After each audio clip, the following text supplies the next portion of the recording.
naturais. Como que eu sei, em que momento que eu sei que eu devo hormonizar, como diz a galera? A pergunta difícil é essa, cara. Difícil, é bem Porque difícil. tem várias variáveis, no meu ponto de vista, pelo menos. Tem muitas variáveis. Assim, a primeira é que ninguém fala. É que talvez, depois que você começar a hormonizar, você nunca mais pare. Então, a avaliação que a pessoa tem que fazer é: quero levar a agulhada o resto da vida? Talvez e muito provavelmente, né? Muito provavelmente. Cara, isso é uma que isso Muito eu ouvi, provavelmente. eu ouvi o Braulio Pinduca falando isso num podcast recentemente. Aí eu peguei, olhei e falei assim: tá falando besteira? Não, não tá falando besteira não, cara. É bem verdade isso. Sim, porque Eu nunca é tinha uma parado pra decisão pensar nisso. para sempre. Não só porque você vai gostar dos efeitos, né? Vai querer manter isso, mas também porque muitas das vezes você não consegue recuperar bem hoje. E aí você tava num nível, foi para um nível acima e despencou. E aí o resto da tua vida você vai baixo, não? Tá, mas e aquela história, por exemplo, assim, ó, eu vejo que muitos atletas competem e depois querem fazer uma TPC. Aí o cara quer ver o LH dele lá no topo. Assim, qual é o sentido da TPC?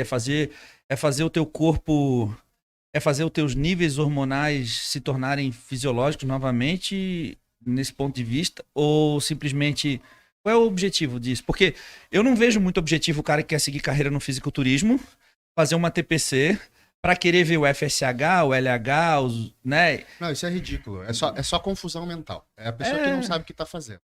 É assim, a partir do momento que você... Respondendo a pergunta, então. Tem um cara que eu sigo, que eu adoro ele, é um coach inglês. Ele trabalhava muito com atleta de rugby e tal, pra passar em doping. O cara tem uma experiência com doping.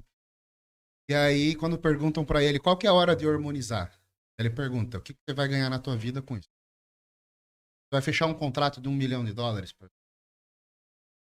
Vai ganhar algum dinheiro, algum recurso? A tua imagem corporal vai te trazer mais cliente? Ou a tua força, ou o teu performance, teu desempenho? Faz Qual é o sentido. benefício? Tem algum benefício real fazer isso? Que vai aumentar os riscos, sim. Você ter um evento vascular lá na frente de você ter complicação. Então, você possivelmente estará encurtando um pouco sua vida. Para quê? Eu tenho a minha resposta, mas cada pessoa vai ter que responder. Porque o que vale a pena para mim pode não valer a pena pro filho. Não, o que vale a pena pra ti, eu acho que pra mim vai valer sempre a pena. E tem o problema da pessoa iniciar muito cedo, que é muito normal hoje em dia. Quando tu inicia hoje, tu tem um ganho de massa muscular muito grande, mas a tua articulação, teu tendão, ele não acompanha. Essa molecada hoje, então, YouTube, que a gente trazendo também informação, conhecimento, vai gerando nas pessoas mais cedo ainda a vontade.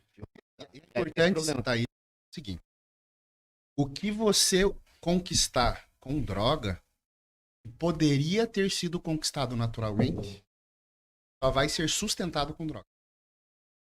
Então, assim, se você queima etapa, digamos que você conseguiria pôr 15 quilos de massa magra naturalmente, e daí você ia entrar num platô foda, que para quebrar esse platô você ia ter que deixar de ser natural.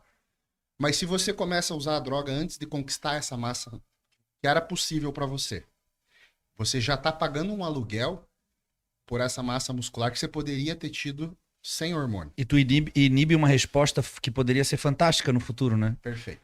Então, quem tem base natural, você pega aí atleta que tem 6 anos de treino, e aí o cara vai hormonizar, ele tem um resultado fantástico com uma dura por semana. É absurda a diferença. Agora, então, vamos falar de doses, assim, pra galera ter uma noção. Se para você ter um resultado X, você precisava de 500 miligramas Por semana. por semana, e você abusou e usou 1.500, quando você reduzir para 500, você perde aquilo. Por isso que é importante a introdução do esteroide ser paulatina, leve e constante. Por isso, eu sou contra o TPC para quem realmente vai fazer o uso do esteroide pensando em performance, em alguma competição. Se você decidiu que você vai fazer o uso do esteroide, ficar fazendo TPC é meio perda de tempo para Enxugar quem gelo, vai fazer né? isso. É enxugar gelo. É que as pessoas gostam de saber que, eu vou ter fertilidade o dia que eu quiser ser pai, por exemplo. Mas é um pensamento tão idiota, porque basta olhar para o sexo oposto. Uma mulher não pode tomar pílula 15 anos, daí decidir ter filho, para de tomar e engravida?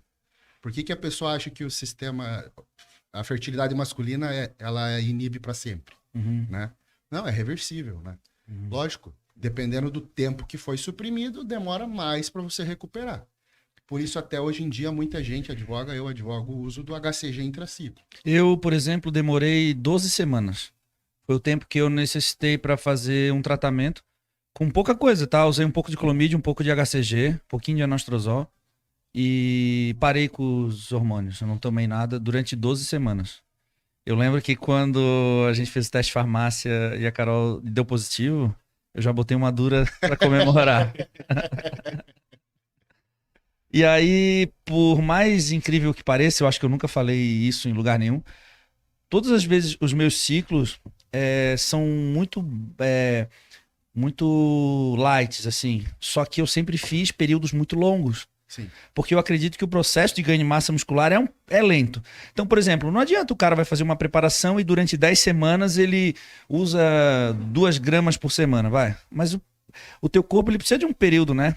O processo de ganho de massa muscular é lento. Então, às vezes, vale mais tu fazer o uso consciente, né? Durante um período mais longo, né? Eu prefiro 1000 vezes pelo seguinte. Gasta-se muito mais saúde você dando uma paulada e tirando o pé, dando uma paulada e tirando Isso, o pé. é o Ou, que a por maioria exemplo, faz. O cara faz um ciclo e faz uma TPC. Aí depois da TPC ele perde metade do que ele ganhou.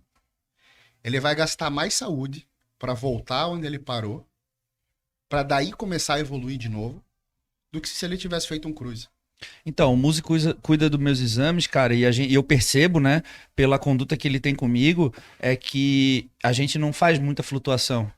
Ele faz com que o meu organismo se mantenha sempre num padrão linear, assim. E aí você não tem janelas de dessaúde, sabe? Porque se tu pegar os meus exames antigos, eram assim, né, pum, pum, pum, pum. E tu sabia o que eu tava fazendo só pelos exames. Uhum. Era drástico, mas até quanto tempo tu é capaz de fazer isso, né? E quanto tempo você leva para recuperar a saúde? Então, digamos que você fez o uso de um estanozolol para preparação. Teu HDL foi lá para 15. Porra, vai demorar para isso aí voltar. Então, primeiro erro da galera. Fazer ciclos longos com drogas perigosas.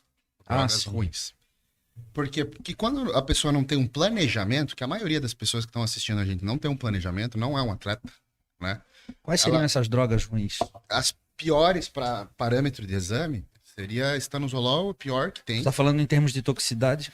Em termos de... Sim, mas não fígado propriamente dito. Diversos marcadores. Sim. Então, assim, joga uns tanos, você vai ver HDL despencar, você vai ver LDL subir. O quadro geral fica muito ruim. Entendi. Alotestin,